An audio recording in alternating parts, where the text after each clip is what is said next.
IK Radio, your ultimate sound experience. Hello guys, you're listening to Ikosora Radio. Stay in touch.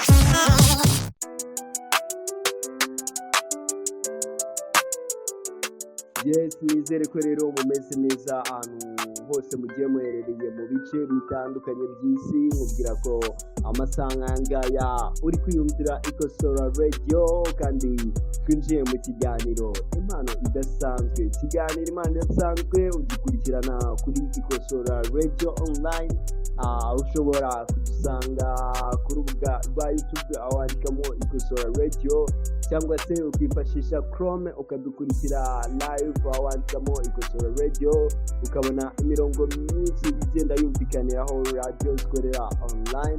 Utibagiwe ko ushobora no kudusura kuri website yacu ukoresheje wa/ikradio.online. Rero mu kiganiro impano idasanzwe mwarimu kumbuye muri benshi, uyu munsi nabazaniye umutumirwa udasanzwe nk'uko musanzwe mubimenyereye. Reka mwikaze yibwire abakurikiye Ikosora Radio, ubundi dukomeze ikiganiro. Kora indekora ibirenze byinshi zirenze zikaraga ifege makomedi riri mufunze umunsi wawe ikigaro bukombe mbutuze kwa papa ndanyubukani ntari batinya kupeni kwa je mfunzemo wane. Yo, it's love DePrince. Yes, turamwumva rero ni DePrince. Uyu munsi turi kumwe hano mu kiganiro impano idasanzwe. DePrince uyu munsi uzaniye abakunzi b'Ikosora. Murakoze cyane. Uyu munsi mbazaniye n'akarusho kuko ubusanzwe mumenyereye ko nkora music, ariko ubu ngubu noneho ndi mu bintu by'imbuga nkoranyambaga, ndi social media influencer cyangwa se content creator. Kuri ntabwo muziki nawuretse, ahubwo hari ibintu byinshi muri iyi minsi maze kwitaho. Urumva gukora umuziki ntabwo ari ibintu mani byoroshye wavuga ngo warabyutse mu gitondo urawukoze gusa. Nyine nk'umuhanzi just ufite ukuntu wenda wandika, ufite lyrics, ariko uburyo bwo kujya kuwutunganya muri studio bisaba ko nabyo ubipanga ukabishakira budget yayo. Gusa umuziki ntabwo nawuretse, gusa muri iyi minsi hari ibindi bintu focusingaho cyane kurusha umuziki. Nicyo nabivugaho. Birumvikana DePrince umaze kugaragara ku mbuga nkoranyambaga inshuro zitari nkeya nk'umu influencer cyangwa se umu content creator. Ndagira ngo mubaze umusaruro uri kugaragara muri iyi minsi kurusha ahambere mu bijyanye no gukora ama content, ukaba wakora content nk'umu influencer. Niwe musaruro uri kubona biri gutanga bitandukanye n'umuziki? Umusaruro ni uko mu rwego like aba population bikuzi yiyongera. Ikindi ni uko abantu nyine bagira abakunzi benshi kubera ko ibintu ukora nk'ibi bintu bya content creation, usanga nyine dukora content zisetsa abantu. Usanga wa muntu wenda utisanga mu muziki se cyangwa utaragize amahirwe yo kugufatisha umuziki ngo yige ibyo ukora, byibuza akubonye kuri izo platform akagukunda akagukurikirana, ugasanga ukomeje kugenda waguka mu kugira byibuza abantu bakuzi kuko ubaha ibintu byiza, utawabaha ibindi bakongera bakabireba, usanga byiza cyane.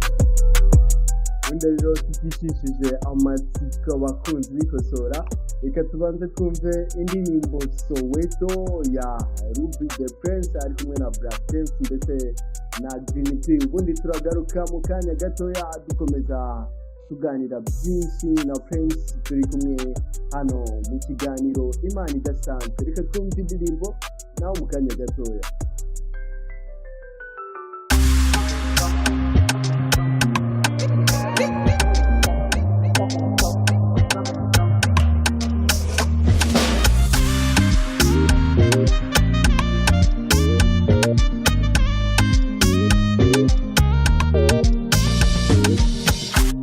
One time, babe, two time.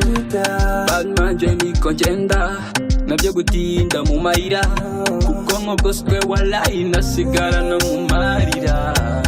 Wowe tamuna ba besti. Ubabwire bati muna broski. Zakuru kundo usera tangara kuko.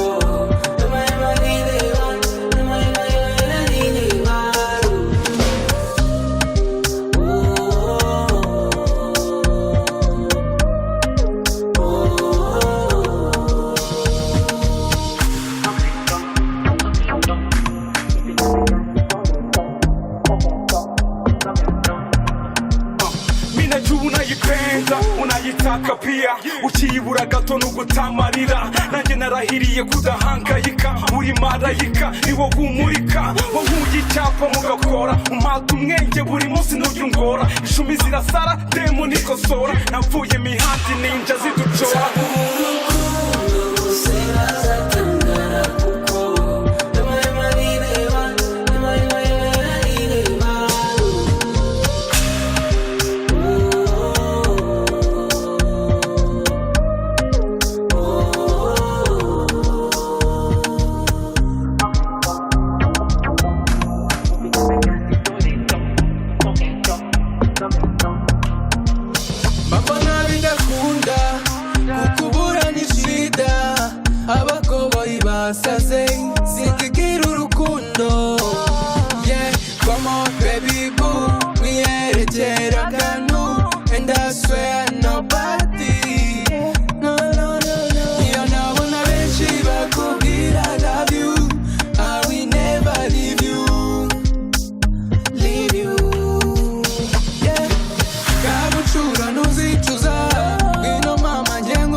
Kanombe iyo mvuye mu kazi kanje noje nkunda kumva Ikosora Radio online.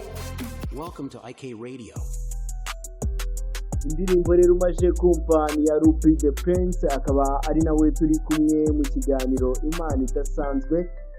Indirimbo yafatanyije na Black Chance ndetse n'umuraperi Green P.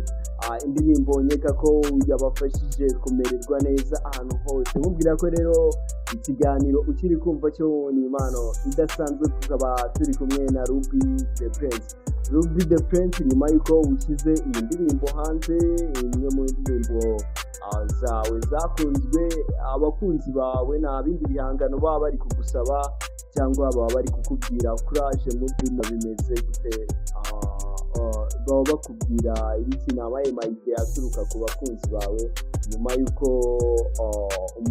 umuziki ubaye uwushyize ku ruhande. Abakunzi banjye abanzi mu muziki abenshi bambaza nyine impamvu nari kubaha imiziki bakambaza niba narabiretse ariko mbabwira ko ntabwo nahagaritse ahubwo hari ibindi mari kwitaho naho abanzi rero mu bintu bya content creation bo ntabwo bajya bemera ko ushobora kuba naririmba like hari n'igihe muri live nkabwira mbaririmbire bakambwira bazagiye muri studio ariko ntabwo wenda bamwe baba bazi ko hari indirimbo zikoze mfite urumva ni ibice bibiri by'abakunzi umuntu agerageza guhuza. Muri iyi minsi wenda nibiye bikorwa ufite abakunzi bawe byaba mu muziki cyangwa se mu bindi bikorwa ni ikihe kintu uri gutegurira abakunzi bawe kugira ngo ukomeze kugwiza umubare munini w'abafana cyangwa se abagukunda ku mbuga nkoranyambaga n'uwuhe mwihariko uri kubategurira muri iyi minsi?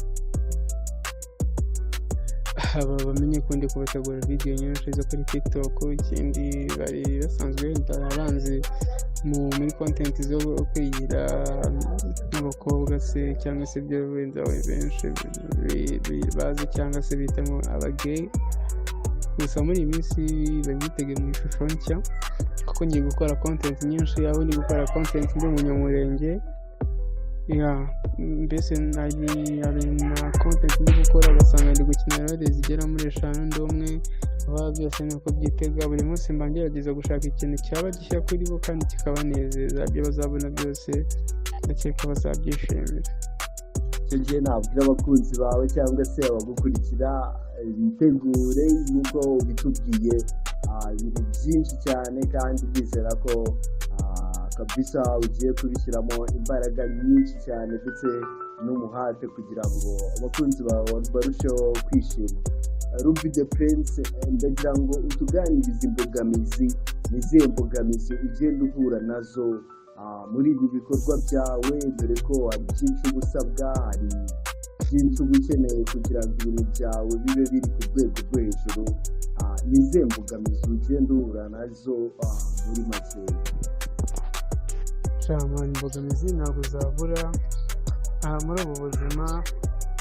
Iyo ukora ibintu byiza ugomba guhura n'imbogamizi. Niba ukora ibintu byiza ugira abaguca intege cyangwa se ababona ko uri kuzamuka ntibabyishimire, abakunzi bahinduka abanzi. Ikindi n'ibintu bya social media dukora usanga imbogamizi zitandukanye dukunda guhura nazo ni amashusho.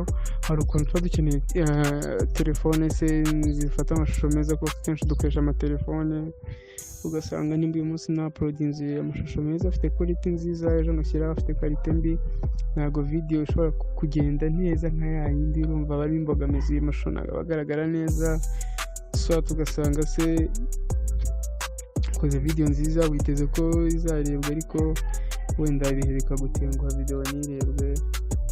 Ariko nyaka ko izo mbogamizi zose zibera kujya zitwigishe tugashyiraho motivation tukagerageza cyane. Bro, ushaka kuri iyi si nta muntu ubona ikintu kitamuvunnye. Burya n'ubona uri kuvunika uzamenye ko wenda hari ukundi kuntu bigiye kugenda, Imana igiye kugufasha muri ibyo bintu byawe. Byose bisaba gukora cyane, hard working, kwizirika, kwizera kandi ugakora ibintu byiza.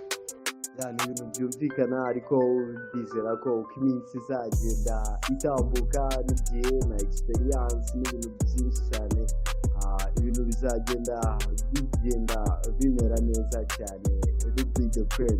Ruby DePrince, gira ikintu wabwira abakunzi bawe, dore ko ikiganiro Imana Idasanzwe kiri kugana ku musozo.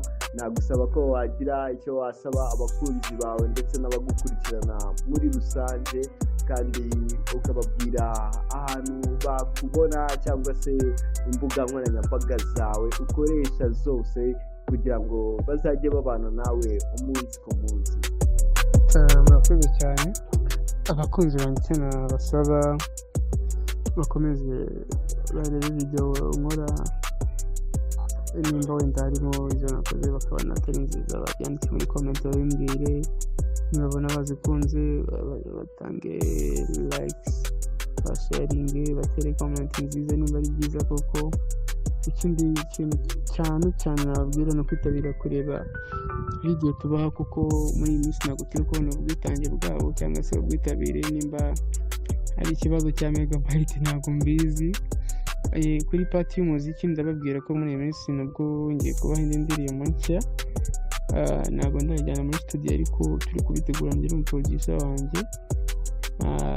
Ikindi imbuga nkoresha kuri TikTok nitwa Ruby DePrince, Instagram nitwa Ruby DePrince official, kuri YouTube nitwa Ruby DePrince official, hose ni Ruby DePrince. Ahantu hose urubuga rwose ukoresha ushaka ugiyeho ukandikaho Ruby DePrince wambona. Ndi mu bantu nanjye bakoresha imbuga nyinshi, harimo n'izo naba nibuka, ariko cyane cyane TikTok, Instagram, YouTube, izo mbuga rwose mba ndi active every time mba ndiho.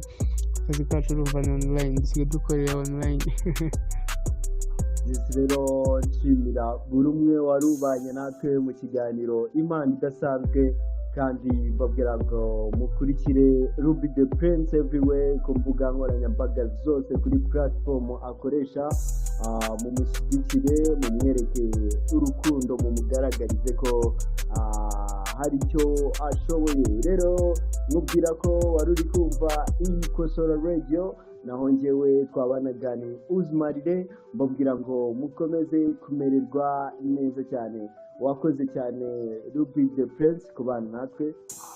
Murakoze cyane namwe Radio Ikosora. Ndashimira n'abakunzi b'ikiganiro Imana Idasanzwe ko mwatwakiriye hano kuri radio yanyu. Ikindi ndumva Imana yaduha umugisha. Murakoze. Nawe wakoze cyane by'umwihariko kandi kuba wemeye ukaza ukabana natwe.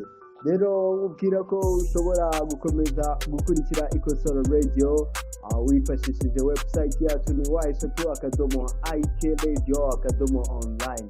aho ngaho ukabona amakuru menshi agiye atandukanye ndetse ukaba wanatanga n'ibitekerezo bigiye bitandukanye kandi ukiyumvira radio live online. Rero njyewe twabonaga ni uzimarire twari turi kumwe na DePrince mu kiganiro Imana idasanzwe, mbabwira ngo mukomeze kumererwa neza kandi muraza gukomeza kuryoherwa muri kwiyumvira Ikosora Radio, mugire ibihe byiza. Hello guys, nitwa Nana, ntuye mu Gatenga, nkunda kumva Ikosora Radio online. Stay tuned. IK Radio, your ultimate sound experience.